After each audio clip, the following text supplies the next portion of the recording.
Good morning, my darlings, and welcome to day 26 of the 31 days of horror. Well, don't I have a little treat for you today? Another darling Dean Koontz, The Key to Midnight. This is bonkers. This book is completely and utterly bonkers. It really is. Where do I begin? Where do I begin? It was first published on January the 1st, 1979. Yes, when I was 3 years old. That's 45 years ago. It's a long time, isn't it? And this edition is from 1992 by Headline Book Publishing's PLC, which is 32 years ago when I was 16 years old. And it's part of that collection that I found when I went to that coffee shop when I was collecting my daughter back in June earlier this year. And I saved it for Halloween because it is such a unique story. It really is. So without further ado, let me introduce you to The Key to Midnight. And the key to everything. Yes, lots of keys. We meet Joanna Rand. She left the USA almost 10 years ago to become a singer in a Japanese nightclub. Of course, that's what every little girl wants to do, right? Still, Joanna cannot escape the nightmare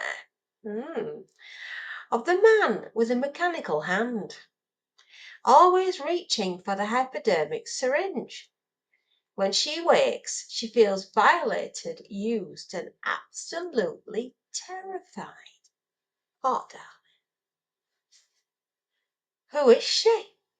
Why does she have the same nightmare every night? Perhaps Alex Hunter, the private detective, knows. He thinks Joanna Rand is Lisa Chelgren, the long-lost missing daughter of Senator Chelgren. But why is this? The photos, the fingerprints all seem the same. In fact, they are identical. They both go, her and Alex, on an amazing discovery to find out who she is and why is Lisa and Joanna tied to a very elaborate espionage plot. Also, Alex is linked to the espionage plot as well, but he doesn't understand how. And part and parcel of this discovery involves Alex too. And what on earth does Alex have in common with Joanna Rand and Lisa Chelgren? And what does the senator know about his missing daughter? It's all very confusing, all very mysterious, all very cloak and dagger. Yes, because what we are on the cusp of finding out is one of the most brilliant espionage plots that I've ever read. I really have. You see, it's not just an espionage plot. It's not just spies and cloak and dagger. It's linked to the Russians and a very, very strange communist plot as well. Now, it's set against the backdrop of Japan and Switzerland. And this novel has a breathtaking, edge-of-your-seat feel to it, almost cinematic in its writing.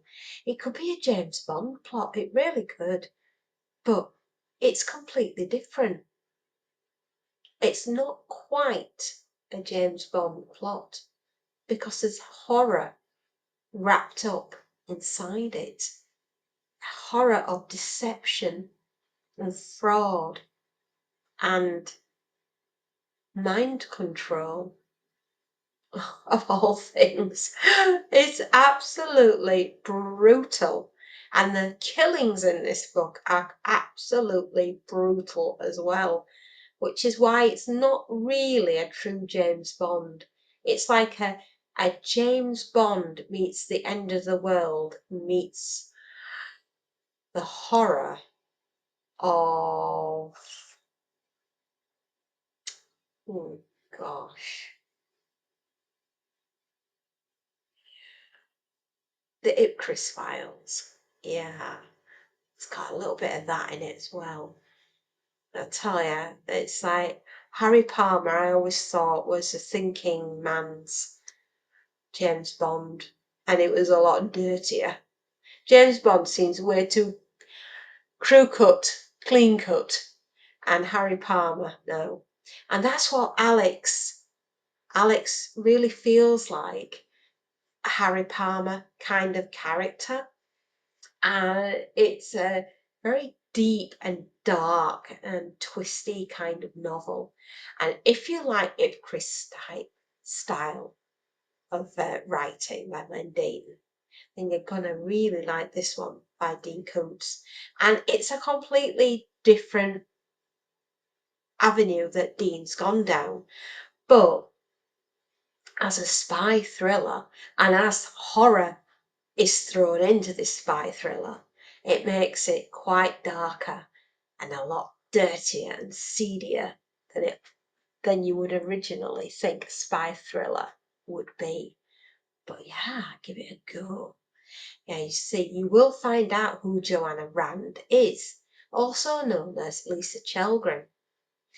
And Alex will find out things about him himself. Things that are impossible, but all probable. Yes, that he is at a loss to understand because of the mind control. What a whirlwind of a ride.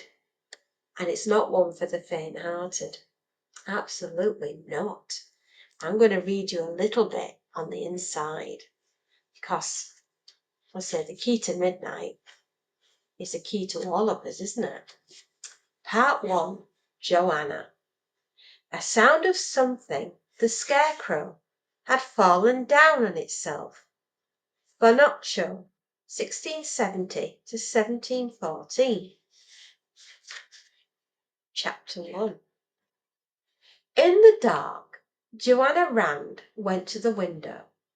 She stood there for a long while, naked, trembling. Wind from the distant mountains pressed coldly against the glass in front of her and rattled a loose pane. At 4 o'clock in the morning, the city of Kyoto was quiet. Even here in Gion, the incredible entertainment quarter with its nightclubs and geisha houses. The incredible city, she thought, 1,000 years old, yet as new and as fresh idea. Kyoto, the spiritual heart of Japan, was a fascinating hodgepodge of neon signs and ancient temples, plastic gimmickry, and beautiful handcrafted stone. The worst of glossy modern architecture thrusting up again next to places and ornate shrines that were weathered by centuries of hot, damp summers and cold, damp winters. It was a metropolis that, by some mysterious combination of tradition and popular culture, gave her a renewed sense of a man's permanence and refreshed her sometimes shaky belief in the importance of the individual. The earth rotates on its axis, revolves around the sun. Society continuously changes. The city grows, people create new generations, and I will go on like them, she told herself.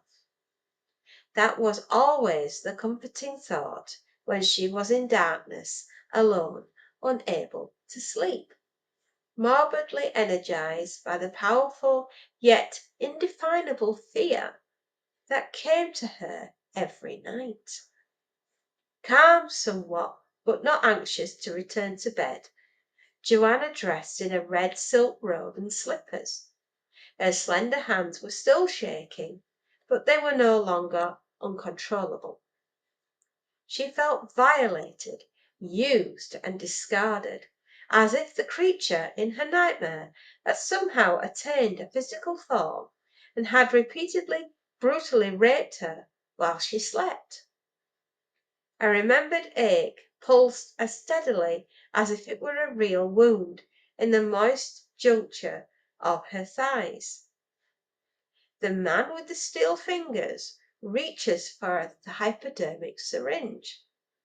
That single image was all that she retained of the nightmare. It had been so vivid that at will she could recall its unsettling detail. The texture of those metal fingers, the sound of gears working inside them, the way the light had shone off the edges of them. She switched on the bedside lamp and studied the familiar room. Nothing was out of place, and the air contained only her own familiar scent. But she wondered if she truly had been here alone all night. She shivered. And that, my darlings, is all I'm going to give you, because I do not want to spoil this truly gorgeous gem of a book. And it really is. It's a Dean Koontz classic. It's one that you may have missed, not knowing that he'd written it, because of its such a different nature to the books that he's written before. But I urge you to get yourselves a copy and sit down and give it a read on a wintry night this year. You will absolutely love it. It's not just a spy thriller. It's a horror spy thriller with a very strange espionage plot inside. And the background of Japan and Switzerland, it just screams romance as well, because there is romance within this novel. And as I said, it's got a little bit of everything. And it's an unusual avenue for Dean Koontz to take, Uncle Dean. But I'm so glad he did, and I'm so glad he wrote it, because it's just so different. You will love it, I promise you that. And now that my throat is still getting very, very sore, and I've still got this silly cold, I am going to not do such a long one for you today, because I want to preserve what's left of my voice to bring you yet more tomorrow of more ghoulishly gorish, absolutely wonderful tales as we march ever closer to Halloween. Yes, my darlings, we're not far, are we? Day 26. Yeah. So see what I come back with for day 27. Or if you like what I've done, you can always give me a thumbs up. And if you really like what I've done, you can always give me a subscribe and follow me for more gloriously ghoulish and gory adventures. And until tomorrow, my darlings, I will say, take care of yourselves and happy readings and enjoy. I'll see you tomorrow. Bye bye.